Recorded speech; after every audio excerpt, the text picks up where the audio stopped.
Hi friends, இன்னைக்கு லஞ்சுக்கு வந்து இறால் கிரேவி தான் பண்ணியிருந்தேன். இறால்லாம் சமைச்சு ரொம்ப நாள் ஆச்சு. இன்னைக்கு வச்சுருவோம்னு சொல்லிட்டு நல்லா காரசாரமாக சாப்பிடணும் ஆசை தான்.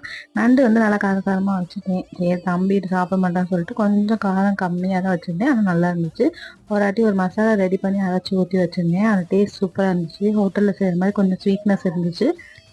சரி அதையும் இன்னைக்கு பண்ணிடலான்னு சொல்லிட்டு நல்லா வந்து எண்ணெய் ஊற்றி கடுகுலாம் போட்டு தாளிச்சிட்டு மீடியம் சைஸ் வெங்காயம் 3 போட்டு நல்லா வந்து வதக்கியாச்சு. அதுக்கப்புறம் அந்த மசாலா அரைச்சதை வந்து அதே எண்ணெயிலேயே நல்லா வதக்கிட்டு அதுக்கப்புறம் தான் நாட்டு தக்காளி இருந்துச்சு, அதுவும் ஒரு 3 மீடியம் சைஸ் சேர்த்துட்டு அதுக்கப்புறம் தண்ணிலாம் சேர்க்கல. தண்ணிக்கு பதிலாக வந்து மிக்சியில் அந்த கொஞ்சம் லைட்டாக தண்ணி ஊற்றிட்டு அதில் வந்து விட்டு வர தண்ணியே போதும்னு சொல்லிட்டு அதையும் சேர்த்து சூப்பராக நல்லா வந்து கிரேவி மாதிரி வச்சுட்டேன்.